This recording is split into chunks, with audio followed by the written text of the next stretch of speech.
From our Chicago studios, this is the Muslim News on Muslim Network TV. Assalamu alaikum, I'm Samana Siddiqui. Our top story tonight.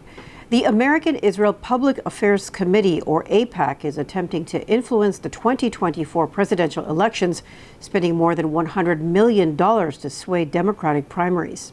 Their super PAC, the United Democracy Project, or UDP, has poured more than $55 million into the race, while AIPAC's Political Action Committee added over $44 million. This massive funding effort has been pivotal in unseating progressive critics of Israel's war on Gaza, including Representatives Jamal Bowman and Cori Bush. Notably, UDP's record-setting expenditure against Bowman's challenger highlighted the substantial influence of AIPAC's financial and political power. Critics, including the Sunrise Movement, viewed this spending as a threat to democratic integrity, noting the influx of Republican dollars into Democratic primaries as a disturbing trend. Israel has launched its most significant attack on the occupied West Bank since the Second Intifada. The overnight operation targeted the cities of Jenin, Tulkarem, and Tubas with aerial and ground assaults. The offensive began just after midnight local time, with Israeli forces entering Jenin and Nur Shams refugee camps. In Tubas, military helicopters facilitated the assault, focusing on the Farah refugee camp. The Israeli military's intense raid also encircled hospitals, impeding paramedics' access, as reported by eyewitnesses and the Palestinian Red Crescent Society. The U.S. has announced new sanctions against Israeli settlers amid Israel's latest violence in the West Bank. The State Department has imposed penalties on the NGO Hashomer Yosh and several individuals, including Yinon Levi and Nerieh Ben-Pazi, for their roles in supporting extremist violence against Palestinians. Yitzhak Levi Filant, a security coordinator in the Yitzhar settlement, is also sanctioned for leading violent attacks and setting up roadblocks against Palestinians. State Department spokesman Matthew Miller condemned the violence, highlighting its impact on human suffering, Israeli security, and peace prospects. This announcement follows a deadly Israeli attack on northern West Bank, which killed 9 Palestinians. In a report issued this month, Israeli human rights group B'Tselem has exposed the severe abuse of Palestinian prisoners in Israeli detention since October 7, 2023. Titled Welcome to Hell, it is based on testimonies from 55 released Palestinian detainees. It reveals a pattern of violence, torture, and deprivation across more than a dozen Israeli detention facilities, which effectively have become torture camps. Prisoners reported being subjected to starvation, sleep deprivation, and being forced to endure unhygienic conditions. Many detainees were also denied access to medical treatment, religious worship, and contact with legal counsel or human rights organizations. The report highlights the majority of these detainees were held without charges under a system known as administrative detention, in which individuals can be imprisoned without trial or evidence presented against them. As of July 2024, the number of Palestinian detainees in Israeli prisons has nearly doubled to 9,623, with almost half detained without trial. B'Tselem's report underscores a systematic policy of abuse and torture, pointing to the broader context of Israeli policies toward Palestinians. The organization is calling for international intervention to end these practices and hold the responsible parties accountable. Israeli attacks have killed 68 Palestinians and injured 77 in the last 24 hours, according to the Palestinian Health Ministry in Gaza. On-the-ground reports confirm that 15 people have been killed since Thursday morning. The situation in the West Bank is equally dire, with Israeli forces conducting their most intense assault in decades, killing 5 Palestinians in Tulkarem on Thursday. The violence continued in Gaza City's Zaytun neighborhood, where an Israeli attack killed 3 and left others wounded. Meanwhile, the death toll from an earlier attack in Khan Yunis has risen to 5. Among those killed is Mohammed Jabir, commander of the Tulkarem battalion, along with 4 other fighters during a firefight in the Nur Shams refugee camp. Despite a UN Security Council resolution calling for a ceasefire, Israel continues its offensive, drawing international condemnation. Israel has killed at least 40,602 Palestinians and wounded 93,855. However, the British medical journal The Lancet has estimated Gaza's death toll from Israel's war is roughly 186,000. Israel faces accusations of genocide at the International Court of Justice, with a demand to halt operations in Rafah. With the U.S. presidential election just around the corner, all eyes are on 7 pivotal swing states: Arizona, Nevada, Wisconsin, Michigan, Pennsylvania, North Carolina, and Georgia.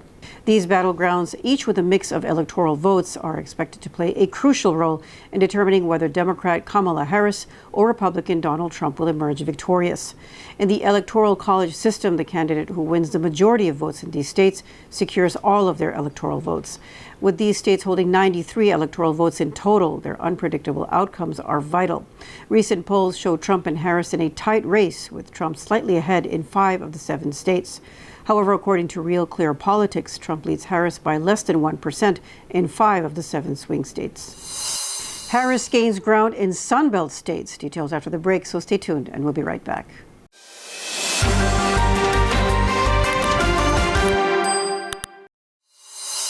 Welcome back. In a recent Fox News poll, Kamala Harris has narrowed the gap with Donald Trump in key Sunbelt battlegrounds. The surveys, which were conducted from August 23rd to 26th, reveal a close contest.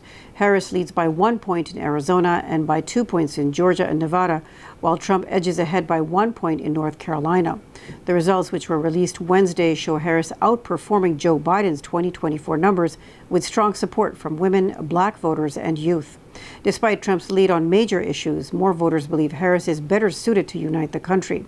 Observers say the surveys taken after the Democratic National Convention last week and Robert F. Kennedy Jr.'s endorsement of Trump indicate Harris's ability to expand the electoral map beyond traditional blue states. Millions of Americans face renewed uncertainty after the Supreme Court's right-wing majority halted President Joe Biden's student debt relief plan.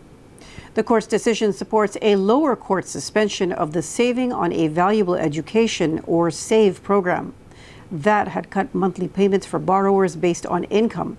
This move follows lawsuits from Republican-led states challenging the program. Critics say the ruling is a setback for borrowers who are finally managing their payments reliably. Education Secretary Miguel Cardona criticized the ruling as a rejection of long-standing practices for loan forgiveness. Student advocacy groups, including the Debt Collective, argued that the decision underscores the need for more decisive action from the administration.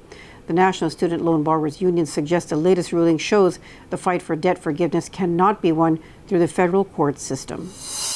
A member of far-right extremist groups from Kentucky has been sentenced to 5 years in prison for his involvement in the January 6, 2021 attack on the U.S. Capitol. Dan Edwin Wilson communicated with militia groups, including the Oath Keepers and 3 Percenters.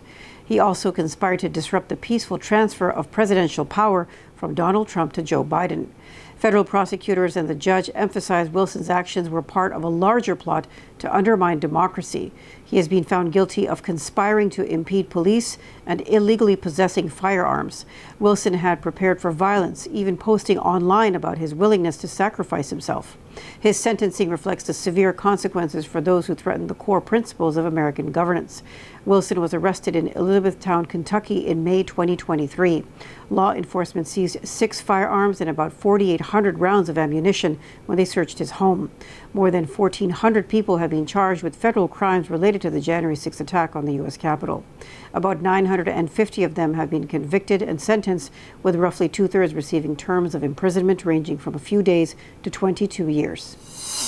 Swedish prosecutors have charged Salwan Momika and Salwan Najim with inciting ethnic hatred by burning copies of the Quran last year. The men are accused of desecrating the holy book and making derogatory remarks about Muslims. They face charges in connection with 4 separate incidents, including one outside a mosque in Stockholm.